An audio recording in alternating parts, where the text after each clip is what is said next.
Joining us now is Anna Kasparian. She is the host and executive producer of the Young Turks, as well as a member of Weekends with Jacobin Magazine. Anna, thanks so much for joining us. Thanks for having me, Ben. I'm really happy to be here. Always a pleasure. I know it's super early on the West Coast, so I always keep that in mind, and grateful that you guys get up that early to come hang out with us. Listen, there's a couple of news stories that I want to get your take on, but before we do, I know everybody in my audience clearly knows who you are, but tell us about you. And my first question is how did you connect with the Young Turks? What's your origin story with the Young Turks? So it's funny that you ask because on April 1st, I'll be with TYT for 14 years, Wow. Which is crazy. Like, the time has gone by so quickly. But I actually graduated journalism school and started working for a CBS affiliate in Los Angeles as an associate producer. And it really ended up being the exact opposite of what I thought journalism was supposed to be. And what I really didn't appreciate about it was, I get that journalists aren't supposed to share their opinion, but the best position in that newsroom would be to be an anchor who shows up like 15 minutes before a newscast and literally just reads what news writers have written for them. And it just wasn't really something stimulating enough. And I was approached by a colleague there who told me about this startup called the Young Turks. And they needed like a temporary fill-in as J.R. Jackson was going to go on a 2-week break. And I was like, all right, well, it's just extra money. It's a temporary thing. They needed me to come in at 3 a.m. because they did a morning show at that time that aired in the East Coast and we're in Los Angeles, which was a lot. But I'm like, it's 2 weeks. It's not a big deal. But once I showed up and I saw Cenk Uygur, the CEO and founder of the company, do his thing, I was like, I want to do that. I want to be able to speak truth to power. I don't think that some of these rules, pertaining to journalism, old school rules, really need to apply. And remember, that was during the Bush administration when the media was like terrified to criticize Bush for the awful war crimes he was engaged in. And so I told Cenk after those 2 weeks were up that I want to stay. I'm willing to do anything. He's like, well, we need someone for marketing. I had no expertise in marketing, but I took it. And then, worked 2 jobs for a while until Cenk asked me to quit CBS. As TYT was honestly financially in not a great place, very unstable. But I took that risk. I'm really happy I did it because I got to work with, not just people at TYT, but people like you guys. And I think that this kind of work is just way more important than just regurgitating what people in power have to say. We're giggling behind the scenes because Rebecca is this is like, Rebecca, go ahead. Never mind. This is your story. This is your testimony. This too is my testimony, Anna. It's funny though that you say that, coming out of journalism school, working in mainstream media, actually noticing these stories that are being told that you're like, okay, I know they're telling us that journalism have to be unbiased. They can't really have a voice. I definitely can agree with that. But then you get into a space and you see a light and hey, I can still be a journalist, just not that type of journalist in mainstream. And I can have a voice. I can give the stories and have a voice. So would you still consider yourself a journalist? Do you consider yourself a journalist, although people in the old school world might see you as just a commentator or an analyst? Yeah. So, it really depends on what you see, what your definition of journalism is, right? So I still think of journalists as people who go out there on the field, gather, the evidence, gather the news, and then report it to the people. I think that there are now different buckets of journalism. And for the longest time, columnists, op-ed writers have been considered journalists. Right. So yeah, I think, and we do more than just we're going to read an article and we're just going to talk about it on a show. Exactly. There's a lot of research, a lot of fact checking. You can't just take an article and believe everything at face value. You have to do your own fact checking. And oftentimes when I do that, I find some pretty glaring mistakes in mainstream media print reporting. So, one of the things, by the way, that's happening right now is the mainstream press is reporting that Representative Cuellar, a pretty right-wing Democrat, He has obtained photos of what some of these child detention centers look like. But all you need to do is scratch the surface a little more. And it's like, actually, these pictures aren't coming from Cuellar specifically. They're coming from Project Veritas. And what Project Veritas did is hand those photos over to Cuellar. So when Cuellar shares it with the press can say it's coming from Cuellar, not from Veritas, which has had some issues in the past, with the credibility of their work.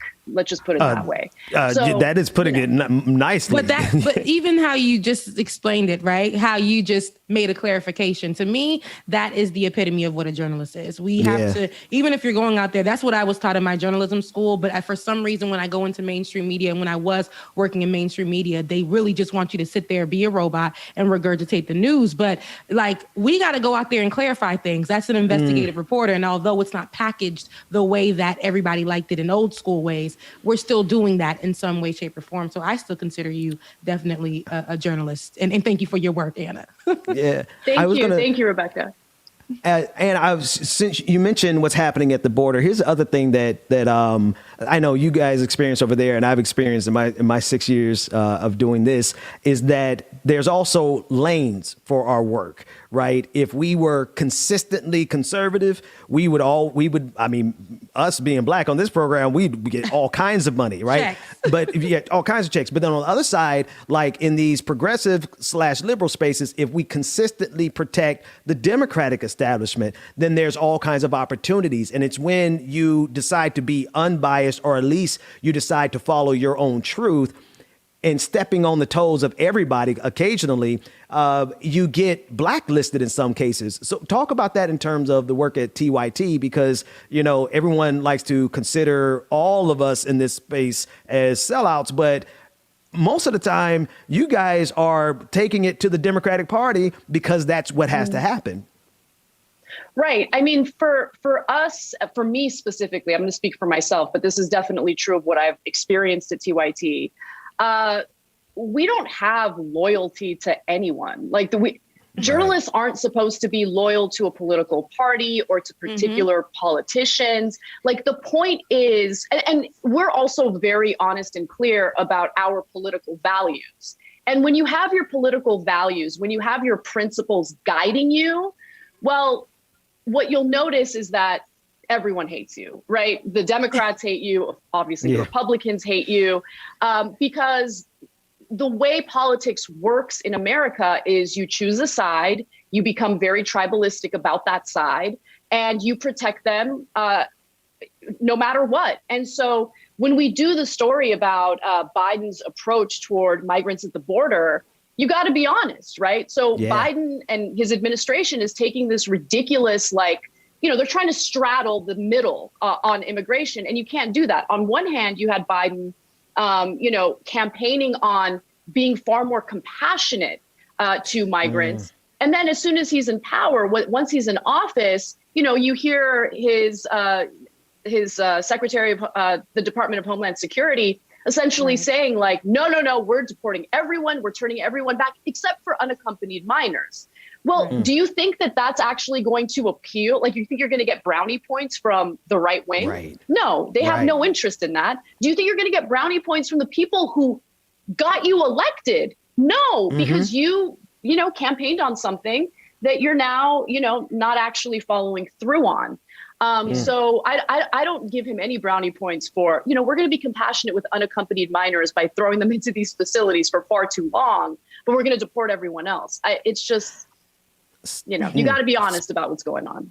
Right. Speaking of being honest, you've mentioned what's going on at the border a couple of times. I actually let's start there, because we have this is a perfect scenario where we have an example of where we need to criticize or critique the administration, but then also we're going to juxtapose something from Fox News where we also have to criticize the right with their hypocrisy. I want us to play first a clip of Jen Psaki, Biden's press secretary, as she encountered an exchange about what's happening at the border. Let's take a look at that clip.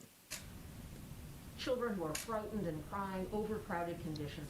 Now that the public has seen that, is that not a crisis? And what conditions or situation what metrics would have to be in place for the administration to call it that? Well, children presenting at our border who are fleeing violence, who are fleeing prosecution, who are fleeing terrible situations is not a crisis.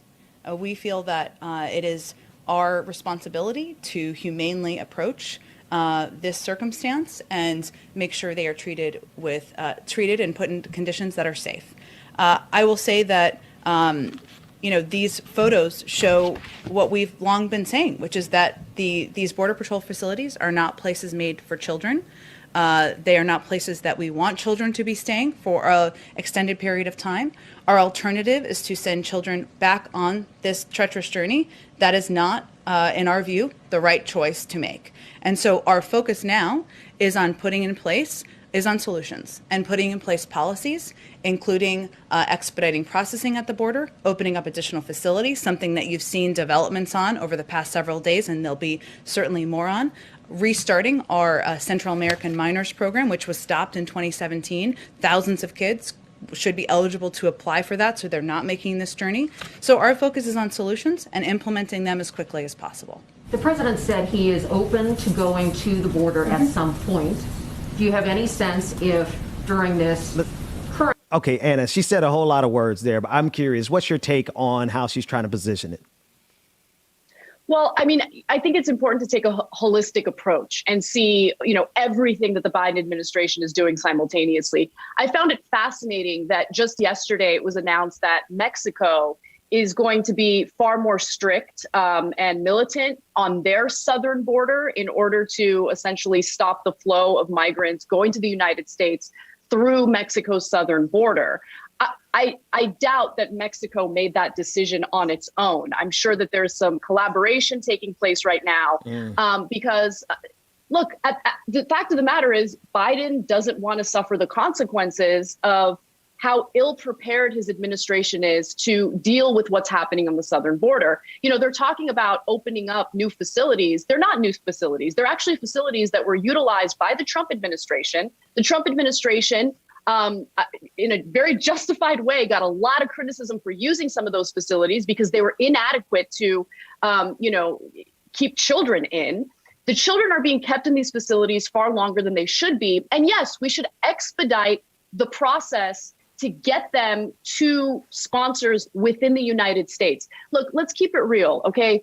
I'm not buying that parents in Central American countries are sending their children to the United States without any potential sponsors or family members within the United States. They do have family members. They do have sponsors. And the question is Congress going to do what's necessary by doing away with that ridiculous filibuster to ensure that we have the necessary funding to hire more judges. Okay, we need more judges for asylum seekers and do what's necessary to build that infrastructure to expedite the process. That way, we don't have literally 15,000 minors in these facilities, which reporters aren't even allowed to visit. I mean, if you're going to be critical of the Trump administration, and you should be, you can't then turn around and give Biden a pass when he's implementing very similar policies.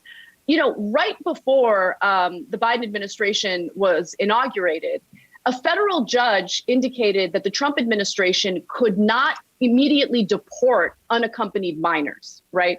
So what I'm seeing right now is that the Biden administration is trying to make themselves more distinct from Trump's administration by saying, look, we're more compassionate because Trump deported everyone. We're not deporting the unaccompanied minors. But no, that wasn't their decision.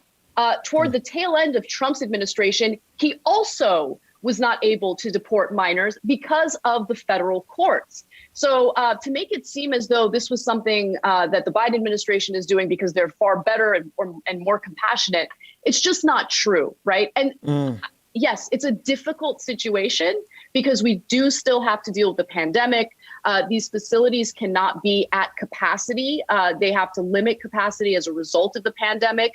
You have seen an increase in unaccompanied minors coming to the border. That's been true based on Customs and Border Protection. That's been true for the last 9 months, meaning that this trend really began under the Trump administration. But, again, what we've seen from Biden so far hasn't even been satisfactory. It has not been humane. And again, holistic approach, because for anything real to happen, not just with immigration, but with every other issue that impacts our lives, we need this broken Senate to do away with ridiculous, traditional, arbitrary rules that are unnecessary, that are literally put in place to prevent Congress from passing legislation that allows people to live lives of dignity. You remind me of that saying, Anna, like everything that you said, absolutely powerful. But it's like, it's 7 o'clock over there and you're already like throwing haymakers and dropping, you droning folks from 30,000 feet at 7 o'clock in the morning. What's it saying? Like you just roll out of bed and do it. Here's the other side of the problem that we have when we have to speak truth to power, wherever that truth takes us. On the opposite side, you have the hypocrites over at Fox News who actually want to use this opportunity to attack the Biden administration as if the Trump administration was somehow more humane and more compassionate. Let's take a look at that clip. Mitt Romney had a really good point. He said that what they are doing down there at the border now by saying don't come yet, or by accepting children but not the parents, that is actually a de facto child separation policy. It is. So now you have all of these kids. It's pretty hard to see it any other way. It's hard to see this as any more humane than what happened under the Trump administration. And in many ways, you could make an argument that was more humane. The signal that was sent, in the beginning, the signal misfired. The idea was don't come, right? Because you'll be separated from your children. Well, and it got away from them, and that basically it was like we are going to separate you to deter you from coming, which was So this is the opposite side of the equation. That was Fox anchor Martha Mack. Anna, what are your thoughts about that? I mean, she says it's really difficult to see this in any other way. No, it's not that difficult. All you need to know is the facts, which I'm sure she knows the facts. There's a difference between meeting families at the border and literally ripping children away from their parents and putting them in detention centers. That's different from what we're seeing under the Biden administration with unaccompanied minors, meaning children, minors without their parents, minors without adults, are showing up to the border and they're not being taken away from their parents. Unfortunately, they're being placed in these detention centers for far too long. And I think there is an issue with the lack of transparency with the Biden administration not allowing journalists to go into these facilities to see what they really look like. But putting that aside, there is a difference in regard to what the Trump administration did with their so-called zero tolerance policy. You had Jeff Sessions doing his ridiculous little tour, bragging about it as a deterrent, even though it didn't serve as a deterrent. It was nothing more than an awful debacle, a tragic debacle that, not only took children away from their parents, but they didn't even care to track what happened to the parents. So we still have those minors, some of those minors who haven't been united with their families yet. Okay, that is different from unaccompanied minors showing up to the border. Biden has not implemented a similar zero tolerance policy, and it's important to be clear about that. Anna, I got a million and one questions that I want to talk to you about, but obviously we're not going to have a whole lot of time. But I do want to ask you to speak on one other thing, and Rebecca, you feel free to get in here. This space is overwhelmingly male dominated and it's overwhelmingly white men. But this is such an important space to have a diversity of voices, especially voices that can speak truth to power from their contextualized experience. I remember an episode that I was in the audience section in the chat room, and you were looking at the comments from even your audience and the amount of misogyny and sexism that was coming from the crowd. And obviously YouTube is not a good indicator of y'all audience as much as who can fund the most trolls to come into your comment section. But I'm just curious, what is your perspective after 14 years of doing this with regard to actual voices, the diversity of voices in this particular space? Well, the thing that I've definitely noticed is that And, Cenk and I had a pretty long conversation about this recently. The misogyny, the threats, all of that stuff that you've seen in comments and all that, it discourages important voices from speaking out. And it's really depressing because, I guess like the thing that people have a difficult time doing, myself included, is getting out of their own head and seeing things from other people's perspective. So, the question I asked Cenk is like, why don't they just speak out? I know that they have really important things to say. And he's like, you can't like project your own, either your own weakness, your own strength, your own anything onto anyone else. And like, for me, my position is, oh, you're going to come at me and you're trying to intimidate me. Well, I'm going to steamroll because I'm not going to let you have that kind of power over me. But I understand that that's not an easy perspective to have. And don't get me wrong. I mean, like, I've gone through some pretty dark phases in my career. There have been times where I've like had pretty severe depression and had to go to therapy, anxiety, had to go to therapy for that. I'm a lot more private about my personal life than I used to be because of those threats. But I've learned to be a little more protective of my personal life while, I guess, upping the ante on, speaking out about injustices and speaking out in an effort, to do whatever I can to ensure that, everyone in this country, regardless of their race, their gender, their sexual identity, their sexual orientation, everyone deserves a life of dignity. There isn't scarcity in this country or in the world in regard to resources, kindness, love. There are very clear decisions that governments are making, including our own government, that treat certain people as second-class citizens. Certainly the Black community, as has been a big conversation for a long time, but since last summer has really been front and center. I just want to live a happy life, and I want to make sure that everyone else gets to live a happy life as well. And I'm tired of people pretending as though we're all on a level playing field. I think it's pretty clear that that's not true. And so I'm not going to let some rando troll on Twitter or YouTube or anything else intimidate me from doing what I think is important. Like this, what I'm doing right now with you guys, like it gives me purpose, and it would be a shame to let some stranger or a group of strangers stop me from doing that. I can definitely 100% times a million agree with you, Anna. It's like, in this space, it a lot of times, and I think I've been in it 5 years now as far as politics and working in this space. And I feel like it could break you down. Trolls can break you down. Working in a male dominated area where you're the only Black woman in the room could break you down. Then when you're just the woman in the room, it still breaks you down. But like you said, you kind of like come through it all, and then you realize, okay, forget all the trolls, forget everybody trying to say who they want me to be, how they want me to speak, all of that. I have a purpose. I want to make sure everybody is good, and I may not be on the most popular side of things when I do speak up, but it's still my purpose. And when I log off, I know that I've done something that I know my heart is full, and let me go get this therapy to get myself together and make sure I piece everything together to make sure that I'm good and then get back on here. But I definitely can agree with that 100%. There are a lot of women who are in this space as well, who have, I know, who share the same thing, the same story. But the fact that you're giving it out like that, that's another person's testimony. And even though I'm Black and you're white, we can still definitely agree on that. And that's what's so important in these spaces. We're not for Democrats, we're not for Republicans, we're for what's actually right.